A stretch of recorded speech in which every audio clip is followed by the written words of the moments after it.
जैसे ही साथी ने नाइट्रोग्लिसरीन से सने जूते नीचे फेंके, उसी वक्त नीचे पहाड़ चढ़ रही एक औरत पर वह गिरने ही वाला था। उसने किसी तरह बचाव तो कर लिया, लेकिन विस्फोटक के जमीन पर लगते ही जोरदार धमाका हो गया।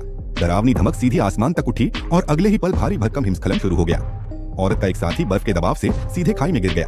केवल वही किसी तरह बच पाई।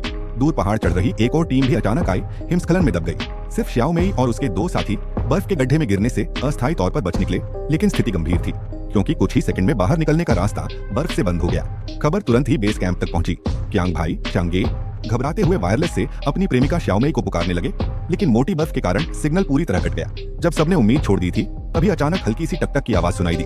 क्यांग भाई समझ गए कि यह मोर्स कोड से मदद का संकेत है, यानी 3 लोग अब भी जिंदा थे। उन्होंने तुरंत बचाव अभियान के लिए आवेदन किया। हालात बेहद खराब थे, इसलिए लंबी चर्चा के बाद सबसे अनुभवी पर्वतारोही दाशान को टीम लीडर बनाकर रवाना किया गया। हेलीकॉप्टर से टीम को हादसे वाली जगह के पास उतारा गया। तब तक हादसे को 10 घंटे से ज्यादा हो चुके थे और गड्ढे में फंसे घायल मुश्किल से जिंदा थे। दाशान ने अपने अनुभव के दम पर टीम को धीरे धीरे लक्ष्य तक पहुंचाया, लेकिन रास्ते में फिर हादसा हुआ।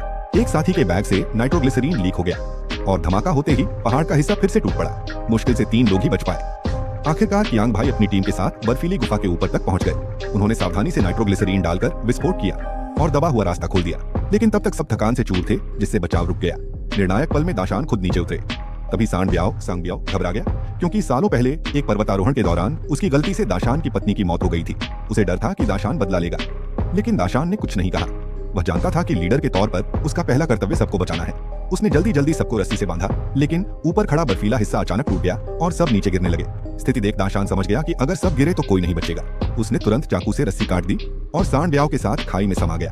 आखिरकार क्यांग भाई ने अपनी प्रेमिका श्याओ मेई को जिंदा बाहर निकाल लिया, लेकिन दाशान का बलिदान वह जिंदगी भर नहीं भूल पाएगा।